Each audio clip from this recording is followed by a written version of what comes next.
നിങ്ങൾ എന്തിനാണ് ശിവാജി റാവിനെ സ്പെഷ്യൽ സ്ക്വാഡിലേക്ക് എടുത്തത്? ബുഷീൻ, സുഹൃത്തുക്കളെ അടുത്ത് നിർത്തണം, ശത്രുക്കളെ ചേർത്ത് നിർത്തണം. സാർ പറഞ്ഞത് ശരിയാ. പക്ഷെ എനിക്ക് ഒരു കാര്യം മനസ്സിലാകുന്നില്ല. സാർ എന്താ ശിവാജി റാവിനെ കൊല്ലാത്തത്? അവൻ എന്നോട് ചെയ്തതിന് മരണത്തേക്കാൾ വലിയ ശിക്ഷയാണ് എനിക്ക് അവന് കൊടുക്കേണ്ടത്. Just wait and see. പക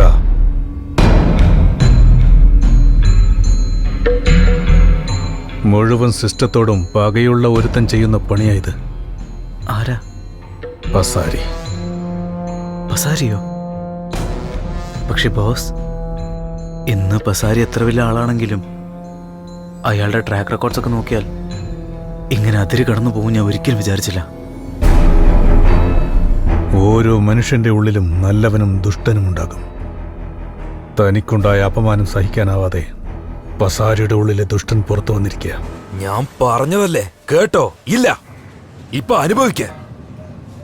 കണ്ടോളൂ, ആ പസാരി മുംബൈ നഗരം മൊത്തം നരകമാക്കി മാറ്റാൻ പോവുക. നോക്ക് ബജ്രംഗി, പുതിയ കമ്പനിയുടെ പുറകില് പസാരിയാണെന്നുള്ളതിൽ എനിക്ക് യാതൊരു സംശയവുമില്ല. ഇപ്പോൾ ആ കമ്പനിയെ ഫിനിഷ് ചെയ്യാൻ വേണ്ടി എനിക്ക് നിന്റെ ഹെൽപ്പ് വേണം.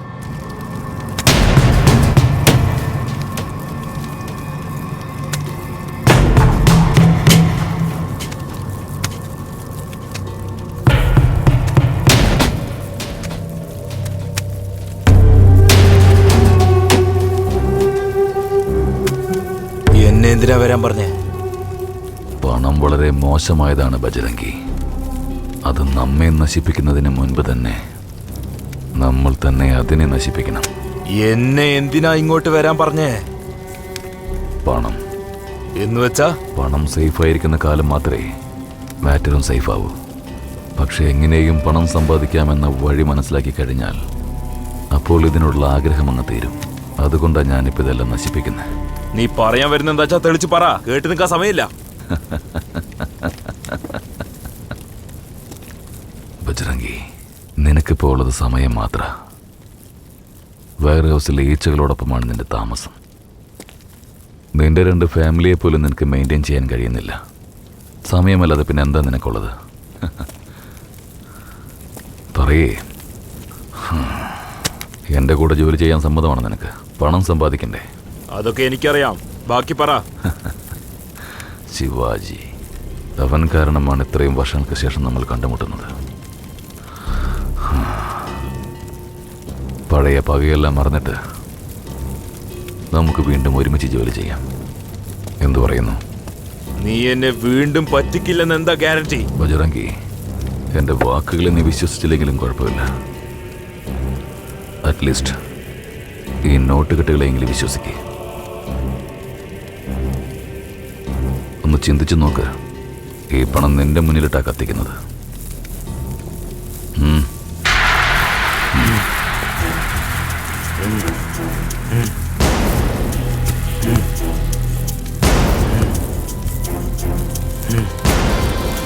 മുംബൈയിൽ സംഭവിക്കുന്നതൊക്കെ കണ്ട് ഞങ്ങളെല്ലാവരും ഇവിടെ വല്ലാതെ പേടിച്ചിരിക്കുക. മോനെ, ഞാൻ പറയുന്നത് കേക്ക്, നീ വേഗം തിരിച്ചു വാ. ഇത് തുടങ്ങി വെച്ചവരെ അവസാനിപ്പിക്കാതെ ഞാൻ തിരിച്ചു വരില്ല. എടാ, അവര് ചെയ്യുന്നത് കാണുമ്പോ മുംബൈ സിറ്റി മുഴുവൻ നശിപ്പിക്കുന്ന തോന്നുന്നേ. പിന്നെ നീ പോയത് SIT ജോലിക്കല്ലേ? അതാണെങ്കി ഇപ്പൊ ഇല്ലതാനും.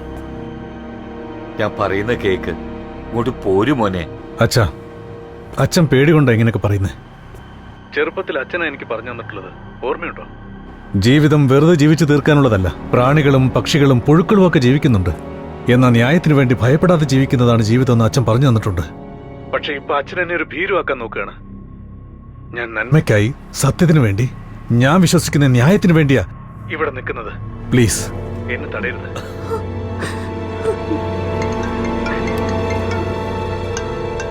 അച്ഛാ, ഞാൻ പിന്നീട് വിളിച്ചോളാം. പ്രസാദ് സർ, പസാരിയും ബജറംഗി ഇപ്പോൾ ഒന്ന് ചേർന്നു. 2 പേരും ഡേഞ്ചറാ. നമ്മൾ ബജറംഗിക്ക് വേണ്ടിയിട്ട സെക്യൂരിറ്റി അവർ 2 മീറ്റ് ചെയ്യുന്നത് കണ്ടു.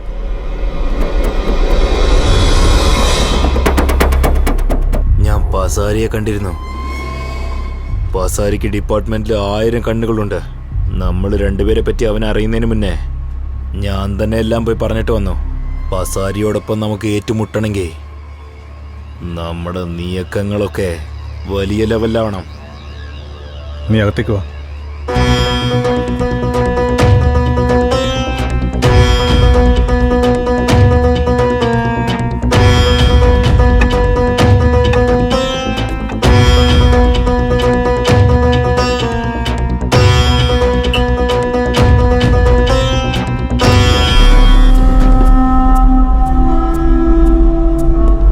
अरे वो पसारी,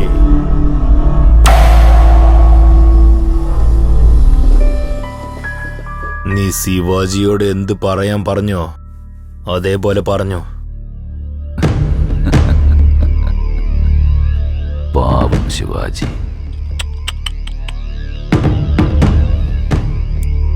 അല്ല, അവനൊരു മകളുണ്ടെന്ന് കേട്ടല്ലോ. അടിപൊളി ഐഡിയ.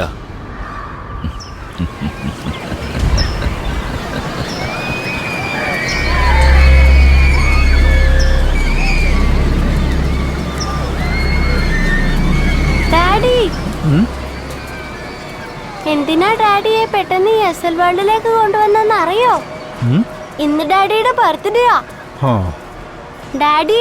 ഡാഡി സീരിയസ് ആയ എനിക്ക് ഹാപ്പി ആവാൻ പറ്റില്ല. ചിരിക്ക് daddy please.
This way. Come on, let's go.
Okay okay അല്ലേ മോളെ?